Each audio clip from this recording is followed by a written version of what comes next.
From MTN News, this is Montana This Morning.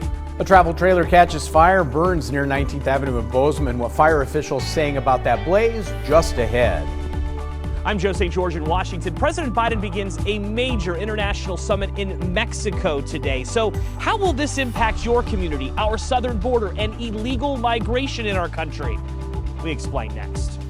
Right now it is 6:30. Chet Lehman, Matt Elwell with you here. Boy, that sky I know, isn't over it? The Montana State University so campus much this morning. moonlight, so It's bright, beautiful, and yeah. there's a lot of light out there too. That's part of it. Yeah, it's pretty cool though. Nice It shots. really is. The morning temperatures are chilly. It's not frigid, and we're above average for our temperatures at this point in the year. But it is cold out there when you factor in a Still need a coat. little breeze. Yeah, maybe the puffy coat. Temperatures into the teens for most of us.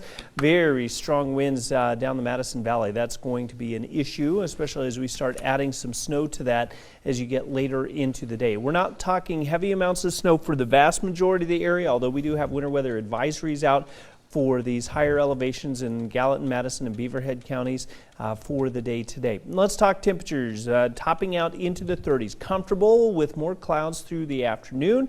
Good chance to see some snow showers late in the afternoon into the evening. We'll talk about the amounts and much more coming up in just a few minutes. All right, thank you, Matt. 6:31, our top story this half hour. A travel trailer being used for housing burned on Saturday night in Bozeman.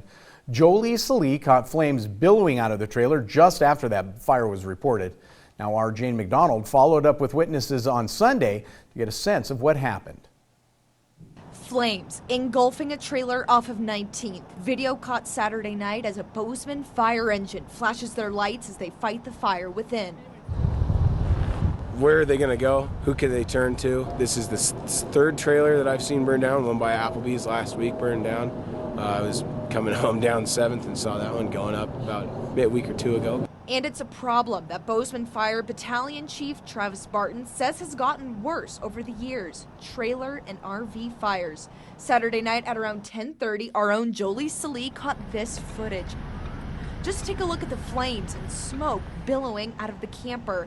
And Sunday, this is what remains. My roommate, my fiance, and I came back from just playing a couple games of pool down at the Ponderosa, and she saw flames and wanted to stroll by. She works for the HDRC, and it's just more and more of these trailers have been popping up, and as weather gets colder, that people burning propane are really running a risk that they might not know of, because then you end up like something like this happening. And one engine and a battalion chief responded to the fire. No one was injured as a result, and the flames were extinguished in less than 15 minutes.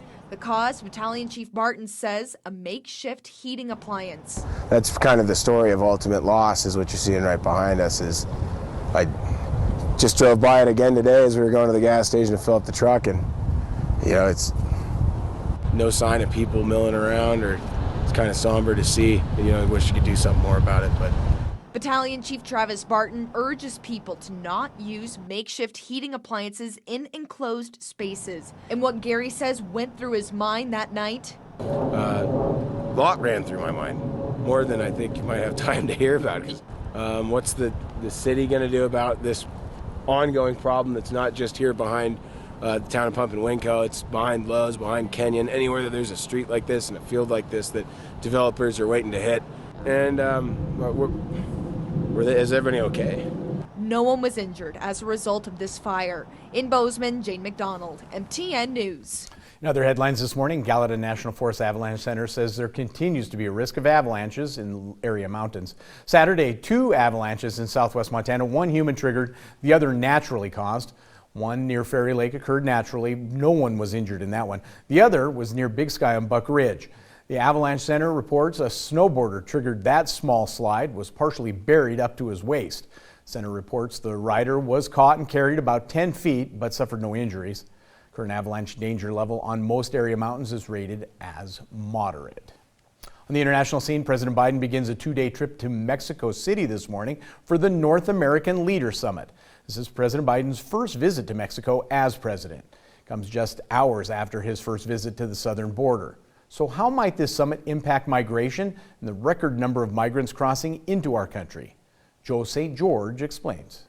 Mexico, America's neighbor. Political relations, though, between the two countries haven't always been neighborly. For instance, the president of Mexico boycotted a meeting in the United States last year, which is why President Biden's visit there is one to watch. It's easy to dismiss this meeting in Mexico as not being important or not impacting your community. But you'd be wrong. Mexico impacts what's going on at our southern border greatly. Remember, a record number of illegal crossings have happened in recent months, and mayors from Denver to New York have declared a state of emergency as a result.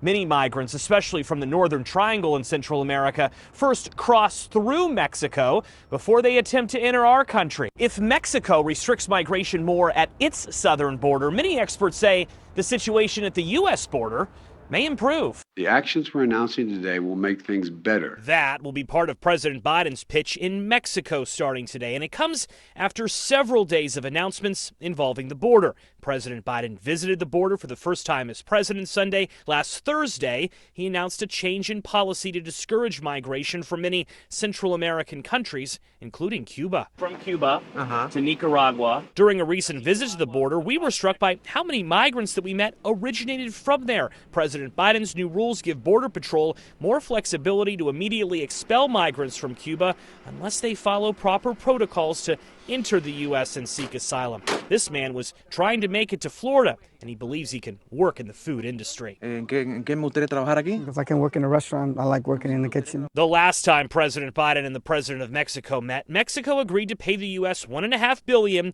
to offset their lack of border security. It's unclear if any similar announcements will happen this time. Apart from the border, other issues like how to increase the production of computer chips across all of North America will be discussed, as well as ways to increase clean energy and help the environment. Prime Minister Justin Trudeau of Canada will also join the leaders for what has been affectionately called the Three Amigos Summit in recent years. Joe St. George, Scripps News, Washington. All right, 6:37. The people who study the economy agree that many businesses have recovered after the start of the pandemic, but one that might not have is your local coffee shop. While coffee demand is on the rise, studies show the number of people buying from coffee shops has dropped by 7%. Thomas Hoppe shows us how those shops are coming up with innovative ways to bring back more customers. Let's go back to 2019 for your morning cup of coffee routine. You might have gone to your local coffee shop right before heading into work and gone into work with that cup of coffee. But now that customer is changing due to the pandemic, due to a lot of people working remotely. So now local coffee shops across the country are trying to adapt to those changes. I think pre-COVID we kind of forgot that there were local businesses, but then through COVID we saw the struggle. The art and ambiance of the coffee shop for nearly 2 years had to go dormant due to the pandemic. Coffee shops haven't fully recovered from the pandemic yet. And about a third of all coffee is consumed outside the home. I think during 2019, everybody, all they wanted was a place to go and a place to be and a place to be comfortable and a place to have a community and have a family, and then it was stripped from everybody. My name is Madison, and I own Deja Brew Coffee here in Parker, Colorado. Now, it would seem things are back to normal. And even new coffee shops like Deja Brew, owned by Madison Mitchell, have opened up this year. Coffee shops really need to think about how are they going to keep these remote workers, because remote workers, this is going to stick around. But the coffee industry has felt a shift in the market. Coffee prices increased in 2022 to nearly 22% higher than in 2021. And studies show that out-of-home coffee consumption was 35% in 2019, but that number dropped to 27% in 2022. It comes down to the local coffee shops doing things to make it attractive for remote workers, like we were just talking about. I mean, it's simple things, but things that no one wouldn't automatically think about, sort of outlets, really good Wi-Fi and extended hours. And those extended hours, I think, really are partially for students, because online learning has gone up tremendously since the pandemic.